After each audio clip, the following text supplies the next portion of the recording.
So I do want to dive into. There's a couple questions that have been here, so I Okay. want to tap in on that. And yeah, if anyone has any questions that they want to toss in there, like we're gonna take like the next 15, 20 minutes to go ahead and address those. The first one comes from Starstruck Quan. Appreciate you hopping in and asking your question. So he asked, AJ, are you doing any mentoring? And then I would also add to that, AJ, like, what does even mentorship look like realistically in this space? In this space right now, I do a lot of mentoring. I give my phone number out. I'm a telephone person. I cannot email. Oh, text. analog. Just pick up the jack. What's happening? just let's talk about it. And I find that mentoring in that space is way easier to manage than texting back and forth or emailing and trying to plan something that way, because you got to think, I'm somebody that's constantly creating. I'm using my hands to do design work, whether it's graphic design or actual literal design. These things are constantly moving. So to email back and forth, I can't do that, So I give people my number so that they can, talk, or if they have questions, I try my best to answer through DM as well. But I'm a hop on the phone guy, and I believe in it. I believe that's how you actually do drop the rope, down to somebody else. You have to be able to give them what's gonna work, what's worked for you, but what also works universally. Because I think everybody didn't have the life that I had, so you didn't walk the same road. So our stories are going to be different.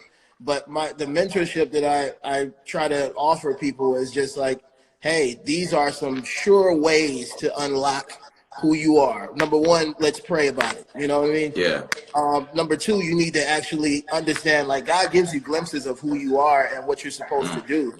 It's up to you to actually lose the fear and walk into it. Because sometimes you'll see that you're great at something, but you'll be like, but, I got a sure check this week from this other gig. Well, you passed on your own self. You know what I mean? Yeah. It's not somebody else passing on you. And then when the opportunity comes, then you've actually, because you haven't spent the time cultivating that thing, the opportunity presents itself and you're not ready. So. Bro, like that. I mean, and I know, that's just been a common thing that I pray people are picking up on, like that dependency on the Lord, that dependency on Christ, like, is so pivotal, like you can't, like, there's no way to extract, the progress, like just the personal progress, regardless of what that ends up looking like, in the, in a dollars and cents manner, or like in public persona, like, just like the growth as a person, like, you're not going to be able to get around that, man. So personally, I just appreciate, because I know that's what I be kicking all the time, and I appreciate it. I'm always encouraged when I hear other people, being on at the same time. So I appreciate that, man. And I'm gonna keep it real. Like, you can do a lot with willpower, but willpower is that joint's gonna end at some point. It's gonna peak. I tell people that all the time. Like, it's gonna peak. Like, your muscles peak while you're working out, and then you got to take a break. But you got to know who the ultimate who you can ultimately rely on when you're not strong. You know what I mean? And that's to me. I'm giving people what works for me, like just true honesty. Everything I have, everything that I've done is because of this lifestyle. That's what's up, man. Another question I want to hop into is Teddy Kruger. Teddy, appreciate you joining us, man, and submitting your question. How do you deal with meeting deadlines? I want to touch on this, and then Andrew, I'm gonna shoot it over your way as well. I know Teddy. Shout out to Teddy. Teddy is my manager. Teddy is a guy that I work with very closely. How do you deal with meeting deadlines? It's tough sometimes. I would say that I'm assuming Teddy knows that more than anybody with you. Of course. I mean, that's why he asked it. Yeah, because it's a real question. I think that artists have to take that serious when you work for yourself. You're an entrepreneur. There are hard deadlines. There are soft deadlines. And then there's these creative deadlines that you have to meet as a designer yourself. And sometimes the inspiration isn't always there. I think that sometimes we put ourselves up against a wall thinking that the idea is just going to pop out or it's going to present itself in a way where you could actually just do it in a flip of a hat, and you find that it's not that the inspiration didn't come, or maybe you've been moving too fast, maybe you ain't been praying right, and now you don't have that thing, and now you're trying to push something out. So for me personally, I don't push anything out. If it's not right, you're not getting it. And that's just any company, because I'd rather be the guy that didn't hit the deadline than to push something over to you and you reject it and turn it back. And I know personally I didn't give it 100. So that's just my concept. Now, on being prepared and trying to be prepared, I will say that you probably want to give yourself enough time. Be realistic. Like, that realistic expectations is so key. Like, my partner Shep, man, like every time we sit down for our owners meeting and we're talking about the release of a product or anything that we're doing, he's always like, let's add another 2 or 3 weeks on top of that to give space for, like, there's always like the ideal of like, oh, if everything lines up perfectly, then great, but we all know that never, especially in our business, in our industry, things are always going crazy and it's out of our control. Exactly. The consumer don't realize that, so you don't want to start making these promises, setting deadlines and dates for releases, and then you can't. Now you're stuck to that. Listen, and I've been there a few times, because the client is so big. Sometimes you're like, I got to get this done because this is this big client, and sometimes you will push through and persevere and make it. But other times, I think that what Teddy has taught me was that don't start work before you get what you need to work.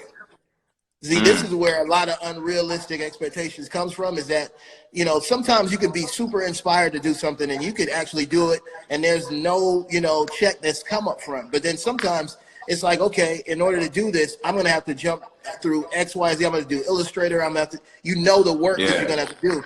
And it feels bad because the company's pressuring you, but they haven't given you anything to show them that they value what you're getting ready to walk through.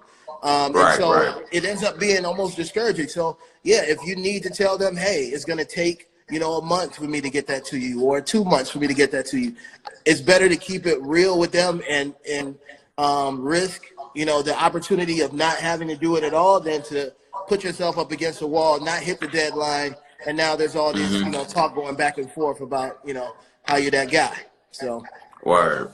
That's what's up. I want to get to another question. I don't know if this is Tim_work or time_work. So my apologies level on if I mess that up. But how do you structure business end? Many designers struggle to set the business end up. I'll touch on this, and then AJ, I'll pass it back off to you. I think that it's important to kind of understand what kind of business are you in? Are you looking to develop an actual company? You know what I'm saying? Or are you kind of doing just like one-off things that you just want to be a sole proprietor and just doing business as said person, right? One of the things that when I first started developing Honor Roll was, I had to do a lot of research just like on what the different purposes were for these, different from an S corporation, from an LLC, right?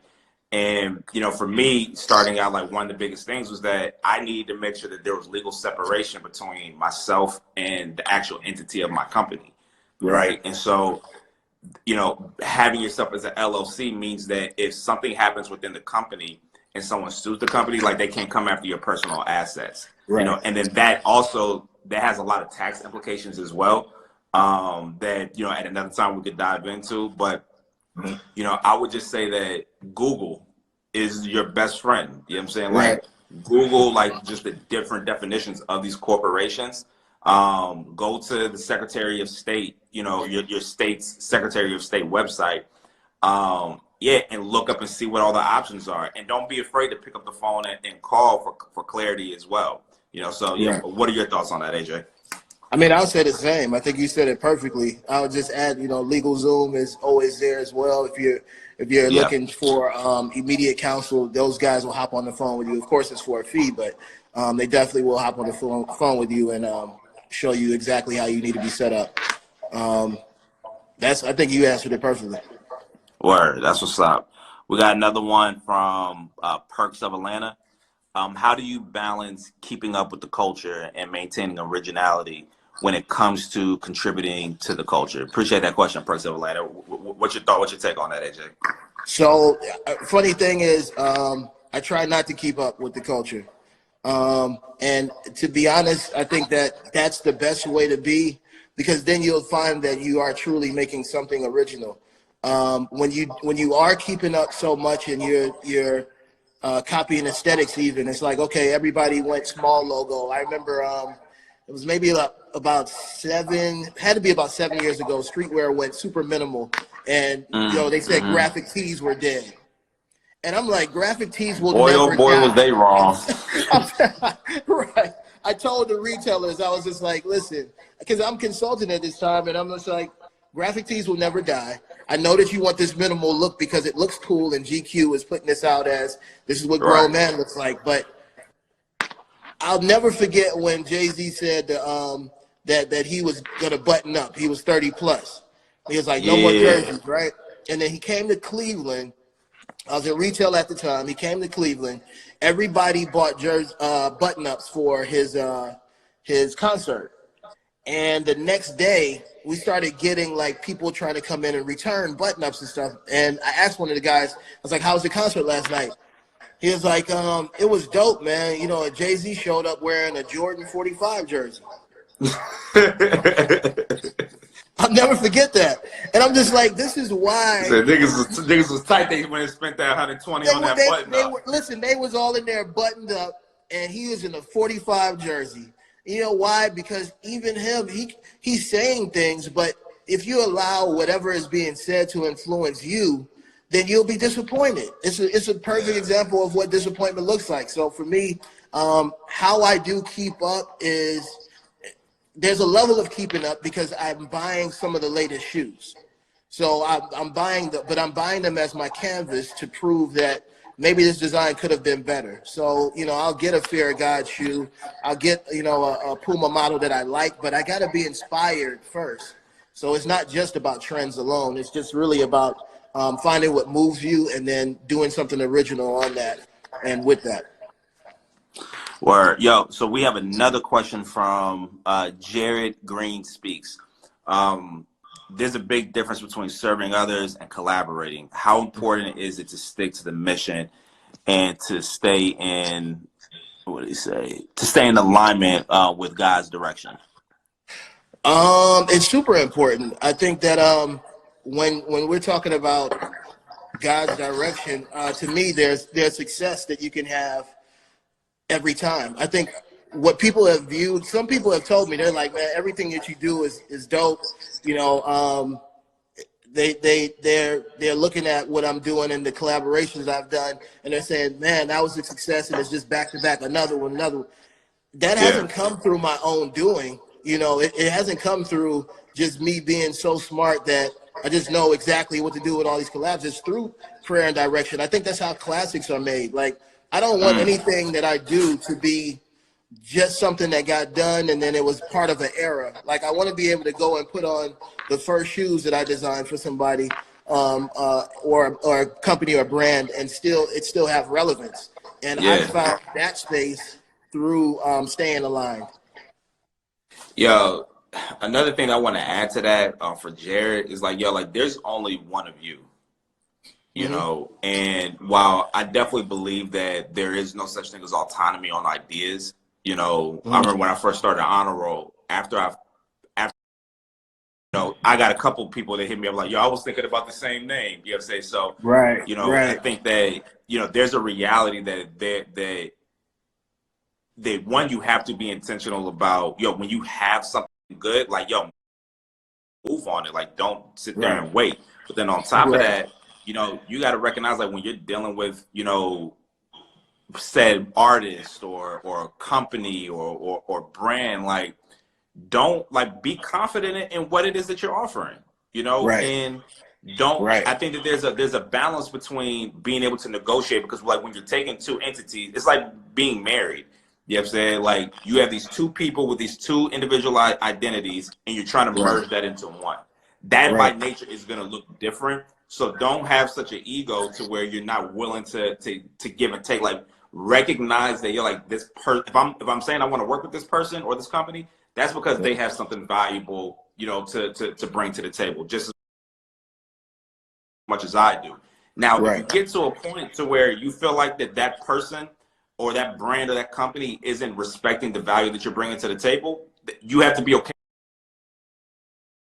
with walking away, even if it looks crazy. Yep. That's facts. You know, so let me see. Another question that we have here. Um, let me see. All right, yeah, so I don't even know how to pronounce that first part, but something Trinidad. Shout out to you That's my for guy. logging in. Okay, shout out to your mans. And uh, I think you kind of we kind of touched on this already about making classics, mhm. but the question was best route to making tactful yet fashionable clothing. Yeah. I mean, I think you kind of touched on that just a second ago. Was there anything else that you wanted to add? No, I would think that, since you're in the clothing space right now, I would say you probably can handle that. I would just say when he's saying tactful, I imagine there's some things. I imagine the word taste. There's Okay. certain things that I deem right now that's happening in fashion that's pretty tacky, Yeah. and doesn't have taste. How do I stay in the space of creating something that's tactful? Is constantly trying to develop something that people can use. I think if Yeah. you're consumed with, hey, this person can wear this way, that way, and it doesn't interrupt their normal everyday wardrobe and can integrate into it, then you've Yeah. created something that was useful. That's my goal at all times. It's like I want Yeah. the person to be able to wear this. Yeah, I agree with that. I'll just double down on that a bit. I mean, being functional is important. You know, I think that you're gonna at this point in time in history, it's going to be very hard for someone to create a new silhouette that hasn't Mhm. already been done. Like natural the shapes themselves, you know, are pretty much what they are. Like even when you start taking a look at, I think like the idea of sampling is probably like the best reference that I have. You know what I'm saying? Right. Like you listen to some of Kanye's production. Hmm. Um, it's sometimes it's difficult to tell where it originally came from, Right. you know, Right. because it's you've taken something that was and then you morphed it into something that was completely different. So like one of the Yeah. things that from a design aspect that we you know take an honor roll is, yeah, like first of all, what is functional, you know, Mhm. and then two, on top of that, like is what we're designing, has it already been done before? Like does Right. someone already, and that can go from, you know, different accents that we may use, specific colors that we may use on specific silhouettes, mixing seasonal textiles, you know, with other seasons. Like we're constantly thinking about that, and we're all and our brains are never turned off as well. Like we just did this basketball short that is supposed to come out in spring. It's probably gonna be moved out to summer now. When Yeah. I see you tomorrow, bro, I'll make sure to bring it to you so you can take a look at it. But Okay. it's the whole idea was how can we take something that has a fall and winter appeal, but actually make it functional in the spring and the summertime? You know, Right. like how can I mix these elements? So for me, like inspiration is coming from music, it's coming from being outside, it's coming from Right. history. I Right. am constantly, again, going back to the conversation that we've been having this whole time, reinvesting in myself, Yeah. in both seeing what people have done before, as well as Right. to see like, yo, like what are some things that are dope that, yo, like if they just would have added this little touch to it, or if they would have made it longer or wider or added this kind of impression on it, like this would have been great. Like I'm always thinking about that. So having a critical mind at all times, like it allows you to pick up so much stuff, man. Right. Right. Let me see. What are the questions we have? We'll have a couple more minutes and then we're gonna go ahead and wrap it up. Jacoby, stay coming with the questions. All right, bro. Um, how much thought process goes into your campaign ad when pushing that collection or brand, or should I just let it be organically built? For me, there's a lot of thought that goes into it, but I'm careful not to overthink it. And I think a lot of times we'll stress ourselves out when you're overthinking it because you start thinking into stuff that you don't have, you know. And when you when you try to go so big, sometimes you'll future the campaign or whatever it is that you should have did today. You'll put it in the future because you're like, well, I don't have these things to get my full vision out, so therefore I'll wait. And I think that that's I think we should always be trying to use what's closest to us and the tools that we have. A lot of the pictures on my page, if they're not shot by my son, who is a photographer, then they're shot on my iPhone. The majority of them, you know, I just started having them shoot, but the majority of them are shot on my iPhone. I think the iPhone has a great camera. I think Android's got great cameras. Use what you have, you know what I mean, and combine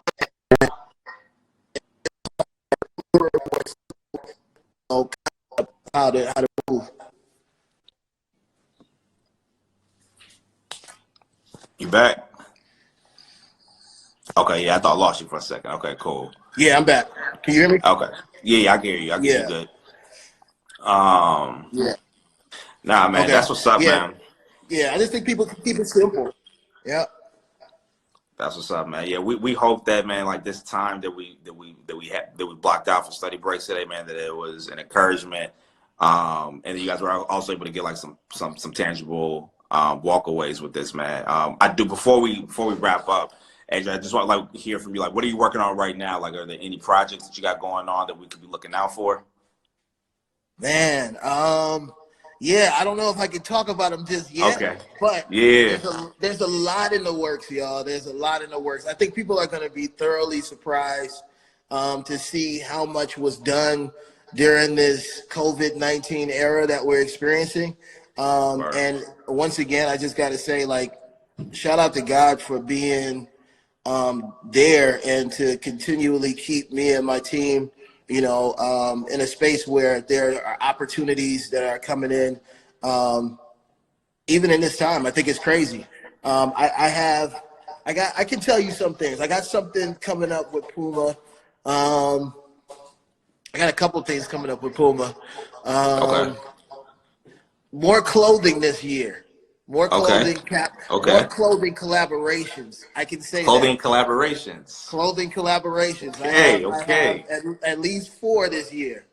So I'm excited about that. I will be dropping my own shoe before the year is out. So there's an Alexander John brand shoe that will be dropping before the year is out. And I have a clothing line that I'll be putting out, a capsule as well. So got some stuff going. New Era. I can say New Era's name because that, you know, it's not too much, but I got some stuff going though. That's what's up, man. Well, yo, hopefully we get a chance to do some great work with you, you know, within this For sure. this year, this COVID season, man. I was gonna tell people I might drop these. I just might drop them. I don't know. People been hitting me about them even on this thing. I might just drop them just so you can see. Yeah, I'm just saying, you know, if you do, I mean, size 12, you know what I'm saying? Like, we can make that happen when I pull up, the other day. Right, we'll be in here tomorrow, so yeah, we'll see what's cracking, man. All right. But yo, man, we appreciate everyone hopping on. Again, like, we'll be back here again on Thursday. Just keep looking out for something for the posts that are going to be announcing the dates. At this point, it's going to be every Tuesday and Thursday. You know, do us a favor, go ahead and follow. You know, if you haven't followed Alexander John Designs yet, go ahead and follow him. Follow Honor Roll Clothing. Yeah, man, we appreciate y'all, man, and yeah, you guys have a good one. All right, bro. Appreciate you, man. All right, bro. I'll see you later on, man. Yep. Later.